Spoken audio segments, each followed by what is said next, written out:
नमस्कार प्रिय श्रोता बंधुरा राधा कृष्ण विद पियाली चैनेले आमी पियाली आछि आजके आपनादेर साथे भगवान श्रीकृष्णेर मधुर बाणी तथा श्रीमद् भगवद गीता पाठ करे शोनानोर जोन्नो। प्रिय श्रोता बंधुरा आशा करछि आपनादेर ता भालो लागबे एबं आपनारा के कोथा थेके एई श्रीमद् भगवद गीता पाठ शुनछेन आपनादेर गुरुत्वपूर्ण मतामतटी जानाते भुले जाबेन ना। प्रिय श्रोता बंधुरा भगवान श्रीकृष्णेर मधुर बाणी तथा श्रीमद् भगवद गीता पाठ अवश्य शुनते थाकुन। प्रिय श्रोता बंधुरा श्रीमद् भगवद गीता पाठ जा सकल स्तरेर मानुष एवं सकल व्यक्तिके किन्तु शुनते हय। सुतरां श्रीमद् भगवद गीता पाठ अवश्य प्रत्येकटी सनातन धर्म तथा प्रत्येक सम्प्रदायेर मानुषेर किन्तु अवश्य शोना उचित एवं अवश्य ता पाठ करा उचित। प्रिय श्रोता बंधुरा ताहले आजकेर आलोच्य विषय कि आजके आलोच्य विषय अर्थात श्रीमद् भगवद गीता मोट 18टी अध्याय विभक्त। आजकेर आलोच्य विषय सांख्ययोग द्वितीय अध्याय सांख्ययोगेर 66 नং श्लोक जा आजके आमी आपनादेर साथे सेई श्लोक एवं अनुपात व्याख्या सहयोगे बर्णना करते चलेछि। प्रिय श्रोता बंधुरा सुतरां शुनते थाकुन श्रीमद् भगवद गीता पाठ। नमस्कार प्रिय श्रोता बंधुरा ताहले आपनादेर साथे पाठ करे शोनाते चलेछि सांख्ययोगेर 66 नং श्लोक। এই শ্লোকে ভগবান কি বলছেন আসুন যার ব্যাখ্যা আপনাদের সাথে করতে চাই। প্রিয় শ্রোতা বন্ধুরা ভগবান বলছেন দেখুন নাস্তি বুদ্ধির যুক্তস্য ন চায়ুক্তস্য ভাবনা ন চাভাবয়ত শান্তির শান্তশ্চ কুথ সুখম। প্রিয় শ্রোতা বন্ধুরা তাহলে এই শ্লোকের অনুবাদে কি আছে? অনুবাদে বলছে যে ব্যক্তি কৃষ্ণ ভাবনায় যুক্ত নয় তার চিত্ত সংযত নয়, অর্থাৎ যে ব্যক্তি কৃষ্ণের কথা ভাবে না তার কিন্তু চিত্ত তা কিন্তু সংযত নয়, তাই তার পারমার্থিক বুদ্ধি থাকতে পারে না। তাই তার যে পারমার্থিক অর্থাৎ এই সংসারের সেই বুদ্ধির থেকেও যে কিছু এগিয়ে ভাবনা চিন্তা করার এই যে বাসনা এই যে ভাবনা চিন্তাটা তার কিন্তু থাকে না, এটাকে পারমার্থিক বলা হচ্ছে। ভগবান বলছেন যার অভাববশত শক্তি লাভের কোনো সম্ভাবনা থাকে না তার শান্তি ব্যতি রেখে কিভাবে সুখ লাভ করতে পারা যেতে পারে। ভগবান কি বলছেন বুঝতে পারছেন প্রিয় শ্রোতা বন্ধুরা? তাহলে ভগবান বলছেন যে ব্যক্তির কোনো শান্তি লাভের কোনো সম্ভাবনাই থাকে না, ঠিক আছে, যার মধ্যে সেই পারমার্থিক এই যে পরমাত্মা সম্বন্ধিত যে বুদ্ধি সেই ব্যক্তির মধ্যে থাকে না, তাই কিভাবে তার শান্তি লাভের সম্ভাবনা থাকে? তার কিন্তু থাকে না, অর্থাৎ সেই ব্যক্তির কোনো শান্তি লাভের সম্ভাবনা থাকেই না।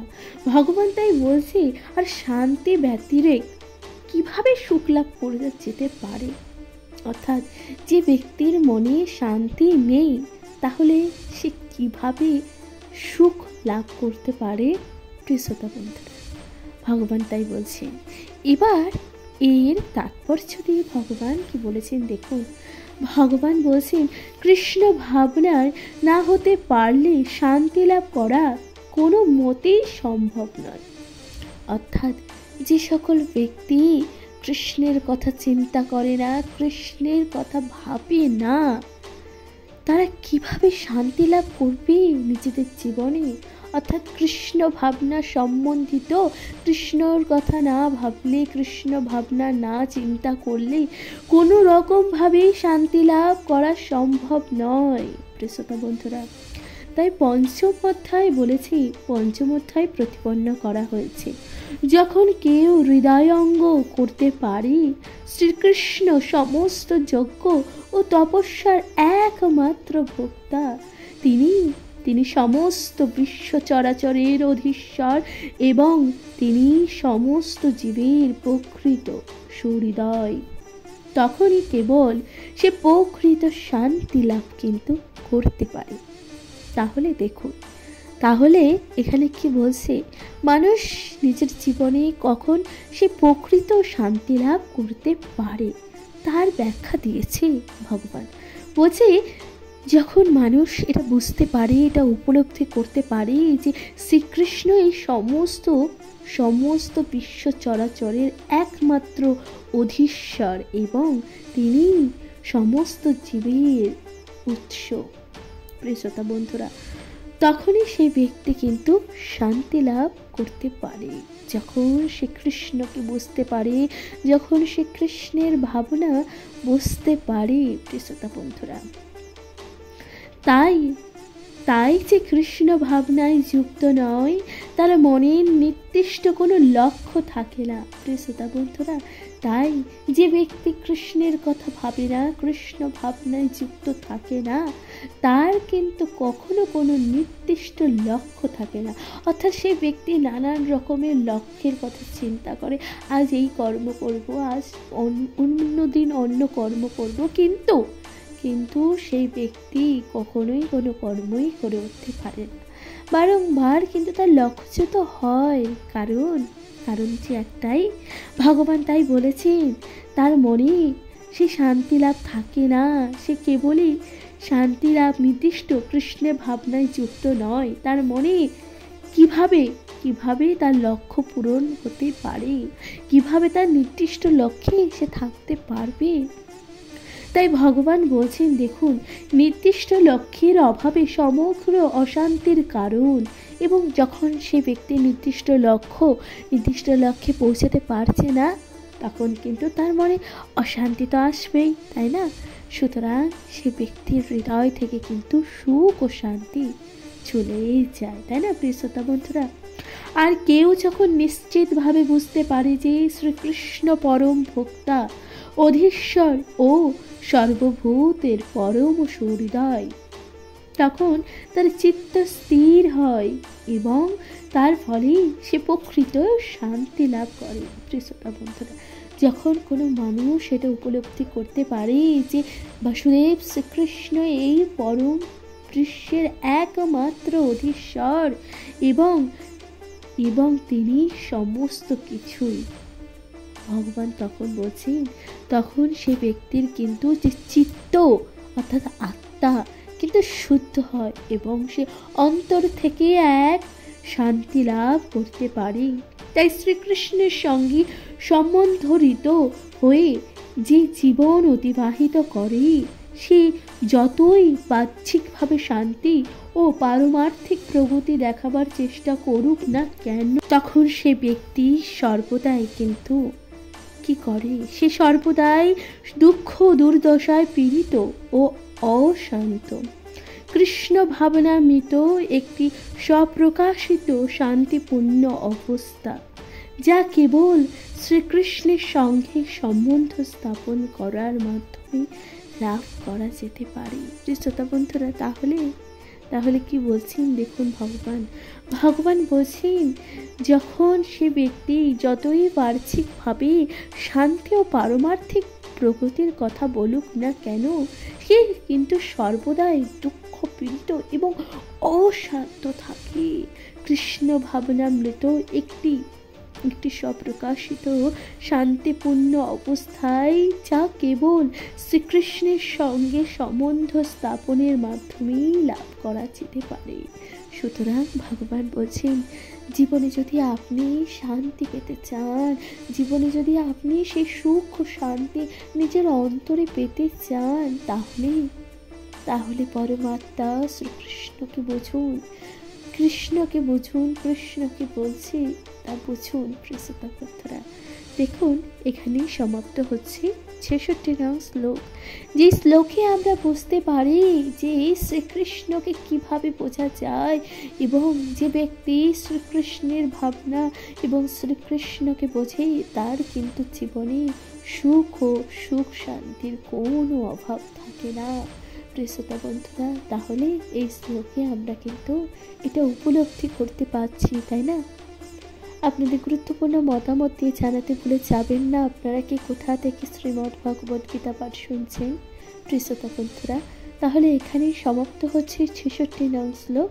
এরপর আপনাদের সাথে পাঠ করে শোনাতে চলেছি 67 নং শ্লোক, যেখানে ভগবান কি বলছেন আসুন যার শ্লোক, অনুবাদ এবং তাৎপর্য আপনাদের সাথে সুন্দর ও বিস্তারিতভাবে পাঠ করে শোনাই। প্রিয় শ্রোতা বন্ধুরা, শুনতে থাকুন। রাধে রাধে।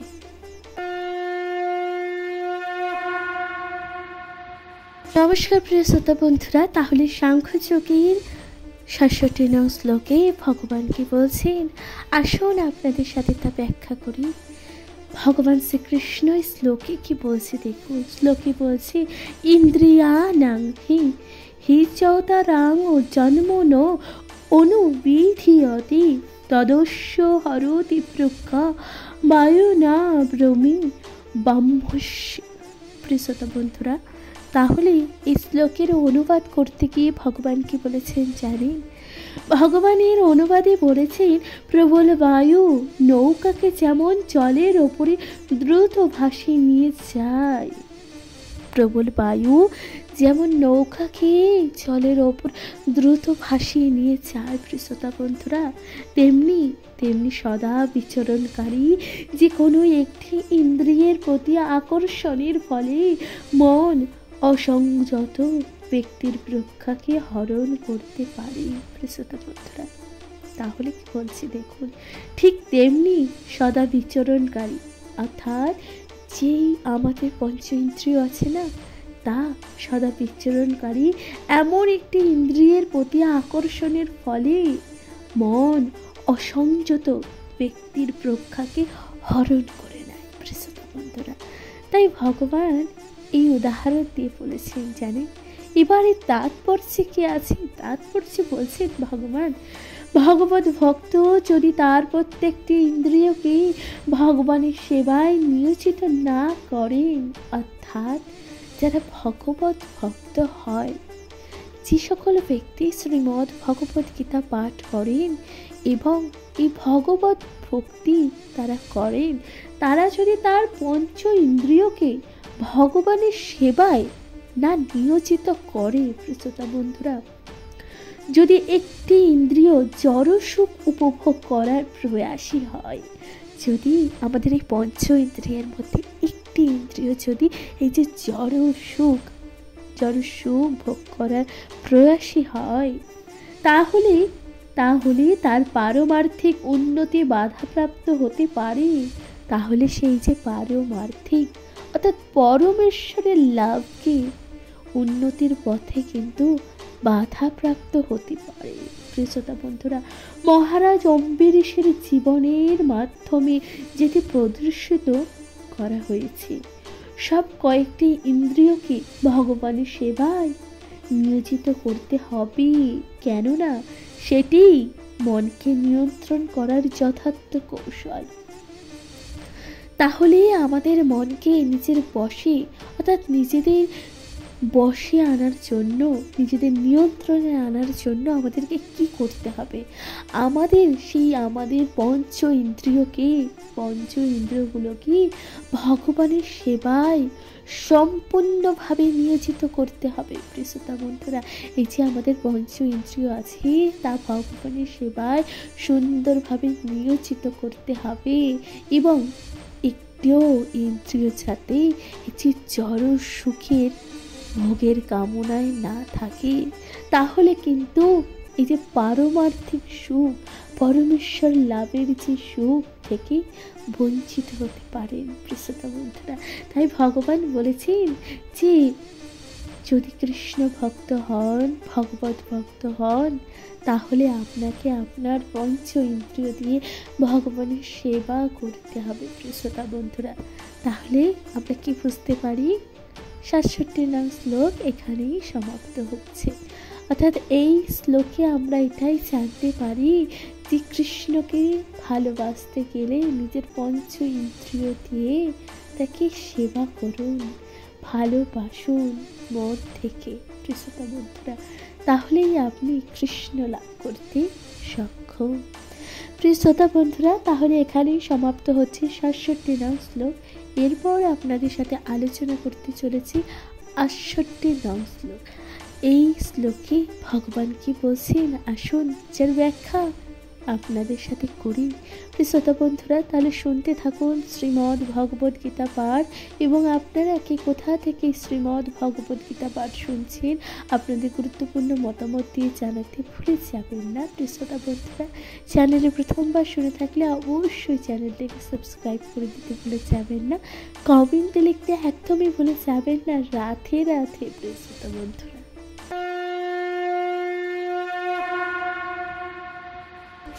নমস্কার প্রিয় শ্রোতা বন্ধুরা, তাহলে সাংখ্যযোগের ৬৮ নং শ্লোকে ভগবান কি বলছেন আসুন যার ব্যাখ্যা আপনাদের সাথে করতে চলেছি। এই শ্লোকে ভগবান বলছেন, তস্মাদ যস্য মহাপায় নিগৃহীতানি সর্বস্ব ইন্দ্রিয়াণীন্দ্রিয়ার্থে অন্তস্য প্রজ্ঞা প্রতিষ্ঠিতা। প্রিয় শ্রোতা বন্ধুরা, তাহলে এই শ্লোকের অর্থ কি? অনুবাদে ভগবানকে বলছেন জানেন, ভগবান বলছেন অতএব হে মহাবায়ু, অতএব হে বায়ু, যার ইন্দ্রিয়গুলি ইন্দ্রিয়ের বিষয় থেকে সর্বপ্রকার নিবৃত হয়েছে তিনি স্থিত প্রজ্ঞা। শ্রোতা বন্ধুরা, তাহলে স্থিত প্রজ্ঞা কথাটির উদাহরণ দে, অর্থাৎ স্থিত প্রজ্ঞা কাকে বলা হয় এই কথাটি বলছি। দেখুন গীতায় বলছে যে বা যারা ইন্দ্রিয়গুলির ইন্দ্রিয়ের বিষয় থেকে সর্বপ্রকার নিবৃত হয়েছে, যে সকল মানুষ তার পঞ্চ ইন্দ্রিয়ের থেকে ইন্দ্রিয়গুলো থেকে সর্বপ্রকার কিন্তু নিবৃত হয়ে গেছে, সেই ইন্দ্রিয় সুখ সেই তাদের কিন্তু ভোগ করার প্রতি তাদের আকর্ষিত করে না। প্রিয় বন্ধুরা, সেই সকল ব্যক্তি হচ্ছে স্থিত প্রজ্ঞা। প্রিয় বন্ধুরা, তাহলে তাৎপর্য ভগবান কি বলছেন জানেন? তাৎপর্য ভগবান বলছেন কেবলমাত্র কৃষ্ণ ভাবনার মাধ্যমে অথবা ভগবানের অপ্রাকৃতিক প্রেমময়ী সেবার সমস্ত ইন্দ্রিয়গুলোকে নিয়োজিত করার মাধ্যমে ইন্দ্রিয় তর্পণের সেই বেগগুলিকে দমন করা যায়। প্রিয় বন্ধুরা, তাহলে যে আমাদের যে এই যে পঞ্চ ইন্দ্রিয়ের যে কামনা বাসনা, এগুলোকে আমরা এই বেগগুলোকে কিভাবে দমন করব?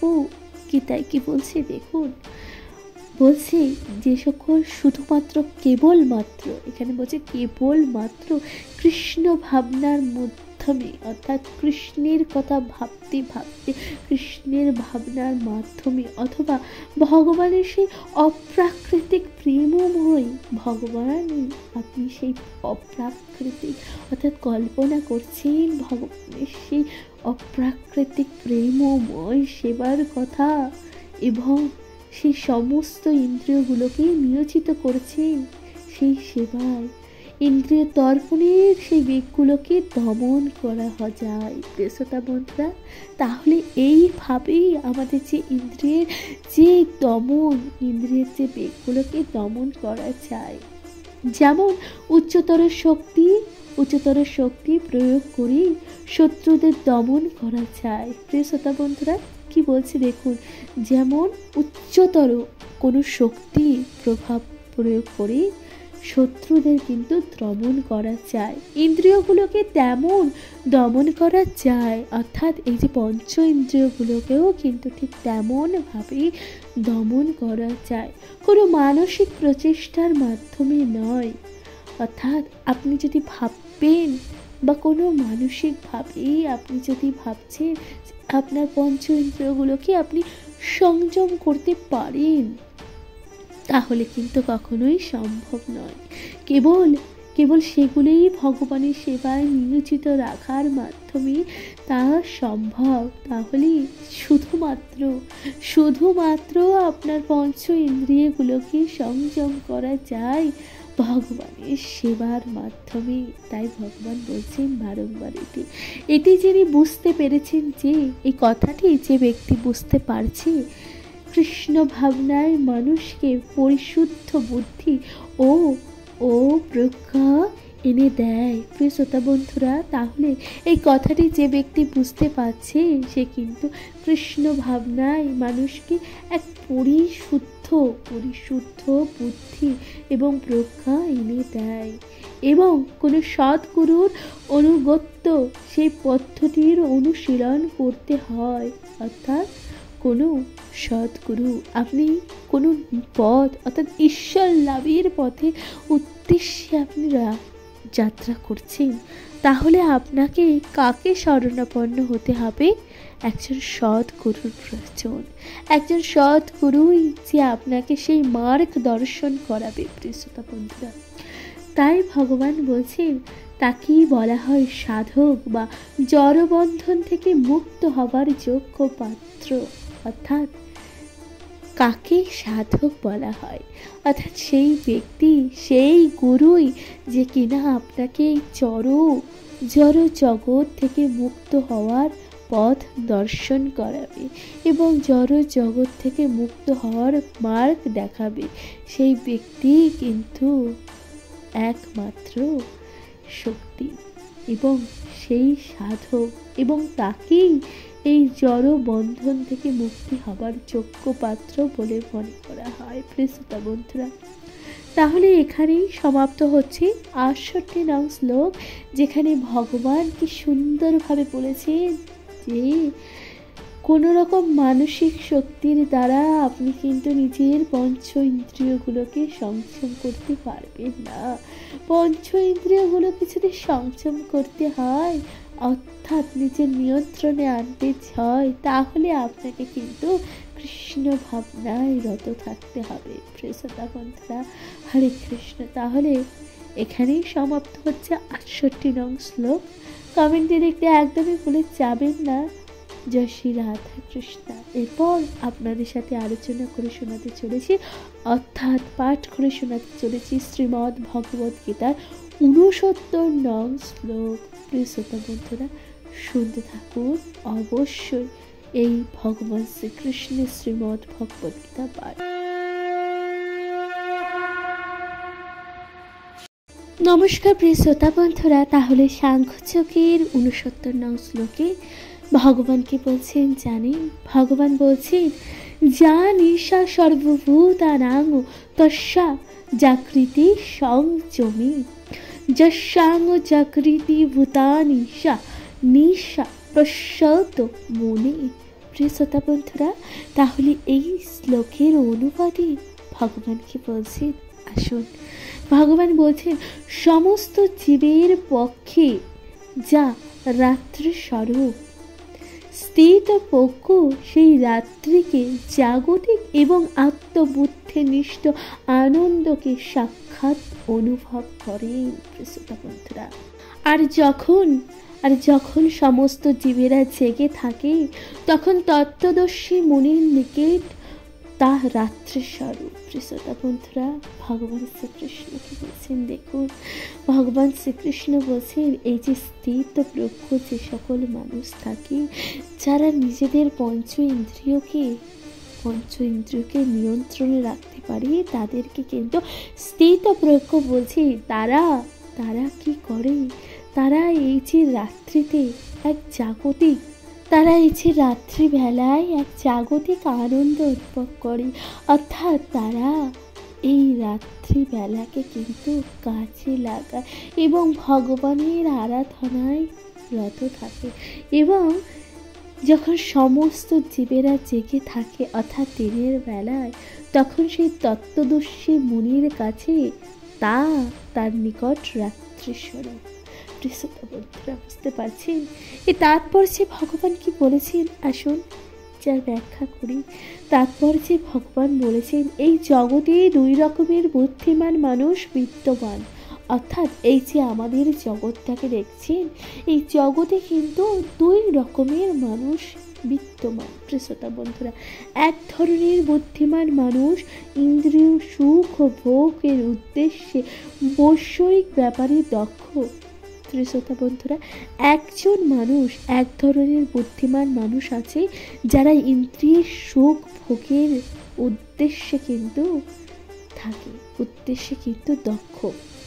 আর অন্য আরেক ধরনের বুদ্ধিমান আছে যারা আত্মানুসন্ধানী এবং তারা আত্মতত্ত্ব জ্ঞান লাভের চেষ্টায় সদা জাগ্রত। অর্থাৎ আরেক ধরনের ব্যক্তি, আরেক ধরনের মানুষ আছে যারা নিজেদের আত্মা, নিজেদের তত্ত্ব অর্থাৎ এই যে জগৎ, জড় জগতের যে আত্মতত্ত্ব জ্ঞান, তারা কিন্তু নিজেদের মধ্যে লাভ করার জন্য কিন্তু তারা চেষ্টা করতে থাকে প্রিয়তা বন্ধুরা। তাই ভগবান বলছেন আত্ম অনুসন্ধানী সাধু বা চিন্তাশীল মানুষেরই কার্যকলাপ জাগতিকভাবে আচ্ছন্ন মানুষদের কাছে রাত্রের মতন। প্রিয় শ্রোতা বন্ধুরা, তাই ভগবান বলছেন যে এই যে আত্ম অনুসন্ধানকারী অর্থাৎ নিজের আত্মাকে অনুসন্ধান করা তথা এই যে সাধু বা এই যে চিন্তাশীল মানুষের কার্যকলাপ জাগতিকভাবে যে এই সকল আচ্ছন্ন মানুষদের কাছে রাত্রির মতন। শ্রোতা বন্ধুরা, আত্মোপলব্ধি বিষয়ে অজ্ঞতার জন্য জড় জাগতিক মানুষেরা এই ধরনের রাত্রিতে অন্ধকারে ঘুমিয়ে থাকে এবং এই সকল মানুষ নিজেদের আত্মাকে কিন্তু না বুঝতে পেরে রাত্রিতে ঘুমিয়ে থাকে। ভগবান বলছেন দেখুন, কিন্তু তত্ত্বদর্শী মুনি জড়জাগতিক মানুষদের রাত্রিতে সজাগ থাকেন এবং যারা তত্ত্বদর্শী মুনি থাকেন তারা কিন্তু রাত্রিতে সজাগ থাকেন। কারণ কি, সেই সময় সাধুজন আধ্যাত্মিক চর্চায় ক্রমশ অগ্রগতির ফলে অপ্রাকৃতিক আনন্দ উপলব্ধি করেন। শ্রোতা বন্ধুরা, কারণ সেই সময় সাধুরা আধ্যাত্মিক অর্থাৎ ভগবানের উপাসনায় ক্রমশ অগ্রগতির ফলে এক অপ্রাকৃতিক কিন্তু আনন্দ অনুভব করে থাকেন নিজেদের জীবনে। শ্রোতা বন্ধুরা, তাই ভগবান বলছেন দেখুন, আর বৈশ্বয়িক মানুষ ঘুমিয়ে থেকে নানা রকম ইন্দ্রিয় উপভোগের স্বপ্ন দেখেন এবং কিছু মানুষ আছেন তারা কিন্তু অর্থাৎ আমরা বা আমাদের মতন কিছু মানুষ আছেন যারা ঘুমিয়ে নানান ধরনের স্বপ্ন দেখে। ভগবান বলছেন সেই স্বপ্নে সে কখনো নিজেকে সুখী বলে মনে করে এবং কখনো ঘুমের ঘোরে দুঃখী বলে মনে করে। শ্রোতা বন্ধুরা, সেই ব্যক্তি নিজেকে সেই স্বপ্নের মধ্যে কখনো খুব সুখী এবং ধনবান বলে মনে করে, আবার কখনো সে কিন্তু নিজেকে দুঃখী বলেও মনে করে থাকেন। শ্রোতা বন্ধুরা, তাই ভগবান বলছেন এই সমস্ত জড়জাগতিক সুখ ও দুঃখের প্রতি আত্মানুসন্ধানী ব্যক্তি সর্বদাই উদাসীন থাকেন। তাহলে প্রিয় শ্রোতা বন্ধুরা, ভগবান কি বলছেন, এই যে সমস্ত জড়জাগতিক যে সুখ ও দুঃখের প্রতি আত্মানুসন্ধানী ব্যক্তি, এই যে যারা আত্মার অনুসন্ধান করে, যারা আত্মাকে উপলব্ধি করার চেষ্টা করে, তারা কিন্তু উদাসীন থাকে। ভগবান তাই বলছেন যে তিনি জড়জাগতিক প্রতিক্রিয়ার সম্পূর্ণ অবিচলিত থেকে আত্মোপলব্ধির কাজে সচেষ্ট থাকেন। অর্থাৎ সে সকল মানুষ যে জড়জাগতিক যে প্রতিক্রিয়া সম্পূর্ণ অবচলিত করে আত্মোপলব্ধি কাজে সন্তুষ্ট থাকেন। শ্রোতা বন্ধুরা, তাহলে এখানে সমাপ্ত হচ্ছে 69 নং শ্লোক, যেখানে ভগবান কিভাবে বলেছেন যে ভগবানের লাভ করা বা ভগবানকে অনুসন্ধান করতে গেলে সাধু সন্ত মনীষীরা যখন রাতের বেলায় নিজেদের অগ্রগতি করেন, অর্থাৎ তারা আত্মার উপলব্ধি তথা ভগবানকে পাওয়ার জন্য নানান প্রকার যজ্ঞ এবং নানান প্রকার কর্মসূচি করে এবং অন্য আরেক প্রকার মানুষ যারা কিনা ঘুমিয়ে স্বপ্ন দেখে সেই স্বপ্নে কখনো নিজেকে সুখী বা দুঃখ পেতে দেখেন। শ্রোতা বন্ধুরা, এখানে সমাপ্ত হচ্ছে 68 নং শ্লোক। তাহলে এই শ্লোকে এইভাবে বাসুদেব শ্রীকৃষ্ণ বর্ণনা করেছেন প্রিয় শ্রোতা বন্ধুরা, যে ঈশ্বর লাভ করতে গেলে আপনাকে কতই না কষ্ট করতে হবে প্রিয় শ্রোতা বন্ধুরা। তাই ভগবান শ্রীকৃষ্ণের মধুর বাণী শুনতে থাকুন, কমেন্টে লিখতে একদমই ভুলে যাবেন না জয় শ্রী রাধা কৃষ্ণ। প্রিয় শ্রোতা বন্ধুরা, ভগবান শ্রীকৃষ্ণের মধুর বাণী শুনতে থাকুন। এরপর আপনাদের সাথে আলোচনা করতে চলেছি 70 নং শ্লোক, এবং এই শ্লোকে ভগবান কি বলছেন আসুন যার ব্যাখ্যা আপনাদের সাথে করি। প্রিয় শ্রোতা বন্ধুরা, শুনতে থাকুন 70 নং শ্লোক।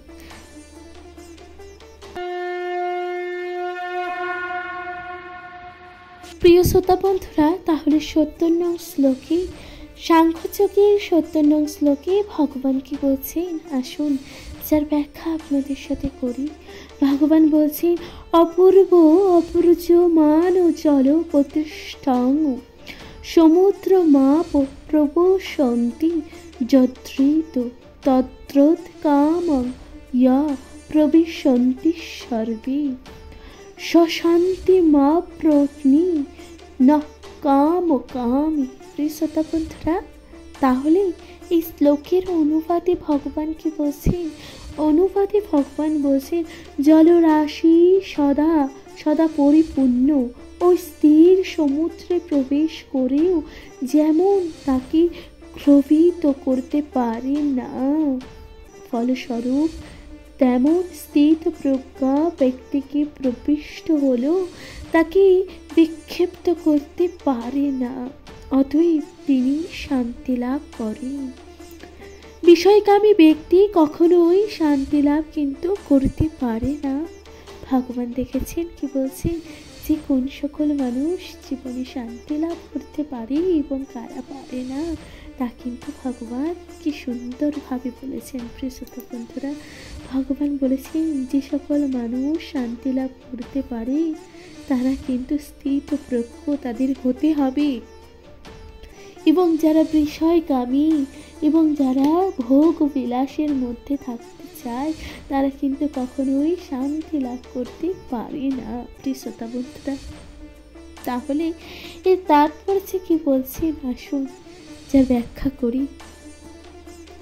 ভগবানের তাৎপর্যে বলছেন, যদিও মহাসমুদ্রে সব সময় জলে পূর্ণ থাকে এবং বিশেষ করে বর্ষায় নদী বাহিত হয়ে আরও জল সমুদ্রে প্রবেশ করে। প্রিয় শ্রোতা বন্ধুরা, তাহলে আপনারা তো অবশ্যই দেখেছেন যে মহাসমুদ্র যা কিনা জলে পুরোপুরি পরিপূর্ণ থাকে, এবং যখন সেখানে বর্ষার জল নদী বাহিত হয়ে আরও সমুদ্রে যখন জলে পড়ে প্রবেশ করে তখন কি হয়? তখন কিন্তু সমুদ্রের কোনো পরিবর্তনও হয় না, সে স্থিরই থাকে। অর্থাৎ সমুদ্রের জল কি একটু বেড়ে যায় না? প্রিয় শ্রোতা বন্ধুরা, সে সমুদ্র কিন্তু একই থাকে, অর্থাৎ স্থির থাকে।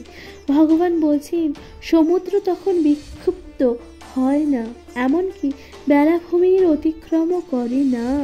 তখন কৃষ্ণ ভাবনায় কৃষ্ণ ভক্ত সব সময় অবিচল থাকেন। ঠিক তেমনি যে সকল মানুষ কৃষ্ণ ভাবনায় এবং কৃষ্ণের কথা ভাবে তারা কিন্তু সকল সময় কৃষ্ণ ভাবনায় অবিচল থাকেন। প্রিয় শ্রোতা বন্ধুরা, ভগবান বলছেন যতক্ষণ মানুষ দেহ আছে, অর্থাৎ যতক্ষণে জড় দেহ আছে ততক্ষণ ইন্দ্রিয় তৃপ্তির জন্য দেহের চাহিদা থাকবে, ততক্ষণ মানুষের ইন্দ্রিয়গুলোর তৃপ্তির জন্য কিন্তু দেহের চাহিদা থাকবে।